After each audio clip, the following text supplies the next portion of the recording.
어서 오세요. 환영합니다. 저는 삶은 사이다의 최영주입니다. 이번 영상의 주제는 사랑입니다. 고객님, 사랑합니다. 그 사랑 아니고요. 네, 우리가 참 많은 사랑한다는 이야기를 많이 여기저기서 듣죠. 근데 그 사랑은 아니고요. 예, 남녀 간의 사랑에 대한 이야기 잠깐 나눠보려고 해요. 봄날은 간다라고 하는 영화에서 이런 유명한 대사가 나오지요. 사랑이 어떻게 변하니? 이런 대사가 나와요. 어떻게 생각하세요? 예, 사랑은 변한다고 생각하세요? 아니면 사랑은 변하지 않는다고 생각하세요? 아니면 사랑은 변하지 않아야만 한다고 생각하시나요? 네, 어떠세요? 네, 수십 년간의 사랑과 결혼에 대한 연구를 통해서 보면요. 사랑은 3단계에 걸쳐서 변한다고 하네요. 예, 첫 번째 단계 어떤 단계인지 한번 볼까요? 네, 황홀한 사랑 단계입니다. 예, 그래서 황홀한 사랑에 빠지다. 우리가 퐁당 빠지다 하는 것처럼요. 예, 어떤 심리학자인 도로시 테너브라고 하는 심리학자는요. 이것을 리머런스 단계라고, 리머런스 상태라고 표현을 했더군요. 예, 이 상태가 되게 되면 일단 그 사람 함께 있으면 얼굴이 붉어지고요. 심장이 어떨까요? 쿵쾅 쿵쾅. 예. 그 다음에 우리 심쿵이란 표현 쓰잖아요. 그리고 온몸에 전율이 느껴지기도 하고, 또 이 사람과 함께 있으면 막 기분이 날아갈 것 같은 그런 기분이 들고, 그러다 보니까 이 사람과 함께 살면 참 멋지겠다라고 하는 그런 어떤 상상을 나래를 펴기도 하고요. 그리고 또 유대감과 친밀감도 또 느끼게 되고요. 그런데 반면에 하나 더 있죠. 유대감과 친밀감을 느끼는 동시에 이 사람이 떠나버리면 어떻게 할까 하는 불안감, 또 그런 두려움도 있을 수가 있겠지요. 그리고 생각을 잘 못합니다. 예, 즉 판단력이 흐려지고 논리적인 사고가 좀 어려운 상태, 이거를 리머런스 상태라고 표현을 한다고 해요. 그리고 이 상태가 되게 되면 함께 있고 싶어서요. 예, 그리고 같이 이렇게 포옹하고 뽀뽀하고 이런 마음이 막 생기게 되겠죠. 그래서 이제 같이 살게 되는 부분도 있겠죠. 예, 그런데 이렇게까지 우리 엄청난 변화가 막 일어난 거잖아요. 예, 우리 몸에서 생물학적이고 또 화학적인 변화가 일어난다고 하네요. 예, 특별히 호르몬들이 굉장히 많이 관여를 하고 또 신경전달 물질도 관여를 하는데요. 대표적인 호르몬 중에 하나가 페닐에틸아민 호르몬이 있다고 하는데요. 우리가 사랑에 빠지는 그 마법 같은 순간 있죠. 이 호르몬 때문에 그렇다고 해요. 그리고 엄청난 황홀감을 만들어내기도 하고요. 그리고 우리가 첫눈에 누구한테 뿅 간다고 하잖아요. 그게 바로 페닐에틸아민 호르몬 때문에 그렇다고 하네요. 그리고 이것은 페닐에틸아민 호르몬은 초콜릿에도 들어있다고 합니다. 그리고 이 1단계 관여하는 호르몬 중에 페로몬 많이 들어보신 분들 계시죠? 예, 말로 표현할 수 없는 행복 그리고 편안함을 준다라고 하는 호르몬이고요.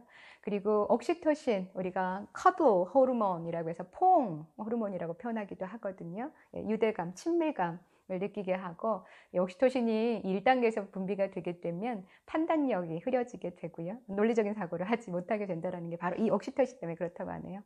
그리고 바소프레신이라고 유대감을 형성하는 데 관여한 남성 호르몬이라고 하는데요. 그러니까 남자들한테 흘러나오는 호르몬인데, 이게 일부 일처제 또 분자라고 하는 애칭을 갖고 있기도 해요. 그리고 DHA, 도파민, 세로토닌, 테스토스테론, 에스트로겐, 프롤락틴, 또 프로게스테론, 뭐 여러 가지 엄청난 많은 호르몬들이 관여를 해서 우리 1단계 그 황홀한 사랑의 단계를 만들어낸다고 해요.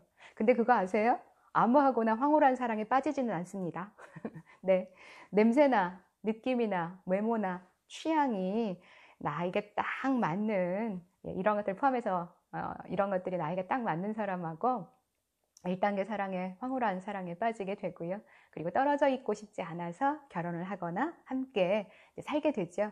그러면서 이제 두 번째 단계로 넘어갈 수가 있는 부분이 있습니다. 일단은 1단계가 끝나고 나서 이제 2단계로 넘어가면 숨어있던 두 번째 사랑의 단계가 모습을 드러내는데요. 이때에는 많이 싸웁니다. 예, 갈등도 많습니다. 예, 1단계, 사랑의 1단계에서 매력적이고 사랑스러웠던 점들이 사랑의 2단계쯤에 오게 되면 짜증이 나고 화가 나는 요소가 돼요. 예를 들자면 쾌활하고 활기고 외향적이었던 아주 좋았던 면들이 되게 강박적이고 성급하고 충동적으로 느껴지기도 하고요. 그 다음에 생각이 깊고 속이 꽉 차 있는 것 같은 그 매력적이었던 모습이 2단계에 오게 되면 냉담하고 차갑고 속을 도대체 알 수가 없네 라고 하는 그 요소로 짜증과 화를 유발할 수도 있게 하는데요. 이때 그렇게 이런 생각들을 하기 때문에 마음속에 많은 의문들을, 질문들을 하게 된다고 해요. 내가 맞지 않는 사람이랑 결혼한 걸까? 혹시 내가 실수한 거 아닌가? 내가 아는 이 사람은 도대체 어떤 사람인 거지? 이 사람이 과연 나만 사랑하는 건가? 이 사람한테 나는 1순위인가? 왜 저렇게 생각 없이 행동을 하지? 왜 이렇게 나에게 자꾸 상처를 줄까? 왜 내가 하는 일은 항상 마음에 들어 하지 않지? 내 말은 귀 기울여 지금 듣고 있는 건가? 그리고 진짜 이 사람 믿을 수 있는 사람인 거야? 라고 하는 질문들이 끊임없이 우리 마음속에서 올라오면서요. 싸우는 일이 벌어진다라고 합니다.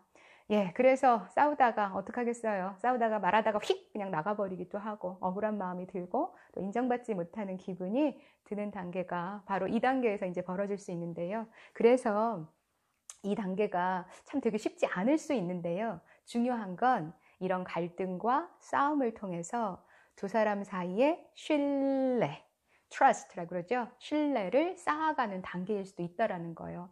그렇기 때문에 갈등 그 자체가 나쁜 것이 아니라 이 갈등을 어떻게 잘 관리하느냐가 굉장히 중요하고요. 어떻게 싸움을 또 우리가 좀 잘 싸운다 그러잖아요. 싸움의 방식, 또 싸움의 기술, 이것도 효과적인 방식, 지혜로운 방식을 알아가는 것도 되게 중요한 부분이라고 해요. 이 방법들은 제가 사이다에 올리겠죠? 기회가 될 때마다 계속 올리도록 하겠습니다. 2단계에서 우리가 핵심적으로 질문을 사실은 요약해서 보면요. 두 사람이 막 싸우잖아요. 그런데 그 두 사람의 싸움, 갈등의 질문을 3가지로 한번 요약을 해보면 첫 번째는 항상 내 곁에 있어 줄 거야. 두 번째는요. 난 당신 믿어도 돼요. 세 번째는요. 늘 내 편이 되어줄 거야? 라고 하는 질문들이라고 해요. 근데 이제 그런 질문들에 대해서 매번 yes라고 하는 네, 응 이런 답이 나오게 되면 그러면 신뢰가 돈독하게 쌓이면서 그 다음 단계로 이제 나아가겠죠. 충분한 신뢰가 이제 쌓이게 되면 이번엔 사랑의 3번째 단계인 헌신의 단계로 나아갈 수가 있고요. 이 단계가 되게 되면 어떤 일이 벌어지겠어요? 서로를 정말 세상에서 가장 소중하고 귀하게 여기겠죠.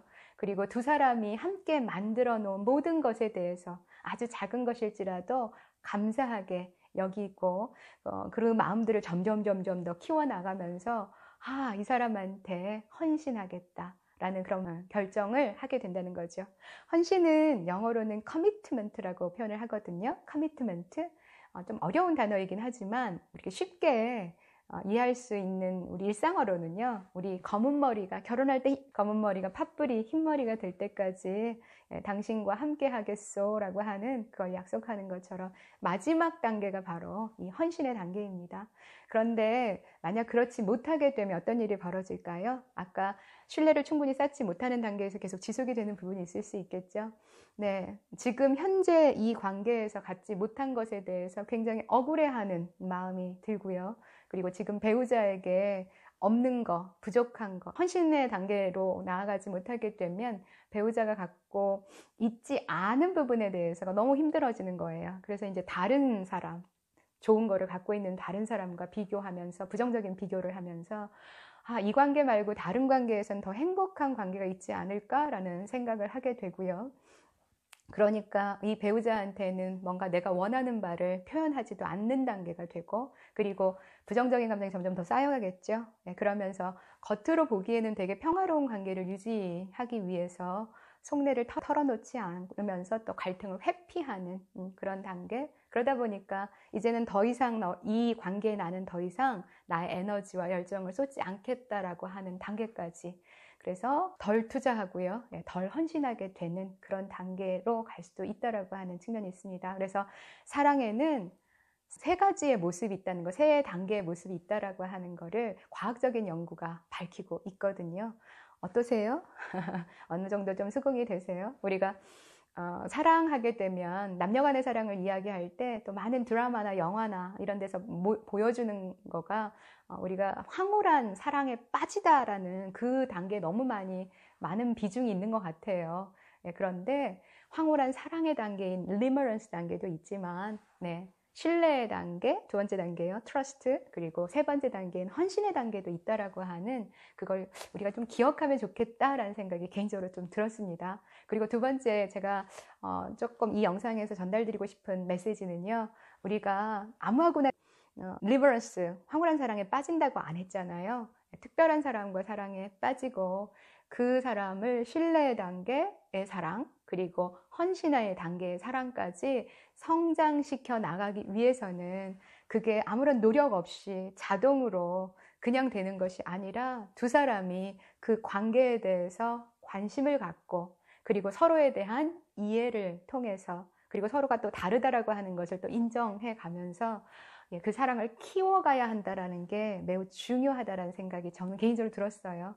그리고 그 사랑을 키워가는 과정이 또 행복의 또 과정이기도 하고요.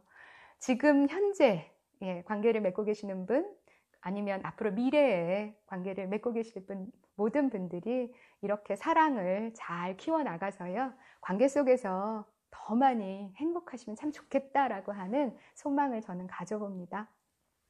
이번 영상 조금이라도 도움이 되셨어요? 네, 앞으로도요, 이 사랑의 방법, 관계의 방법, 우리가 기술이란 표현을 쓰는데요, Art of Love, 이 기술들을 조금씩 제가 할 수 있는 만큼이요, 이 사이다 영상에 만들어서 올려보도록 하겠습니다. 지금까지 영상을 시청해 주신 거지요. 이 목소리를 지금 제 목소리를 듣고 계신 분들은요, 끝까지 제 영상 시청해 주셔서 고맙습니다. 또 저는 다음번 영상에서 도움이 될 만한 영상으로요, 또 찾아오도록 하겠습니다. 다음번에 뵐 때까지 건강하고 평안하시길 바랍니다.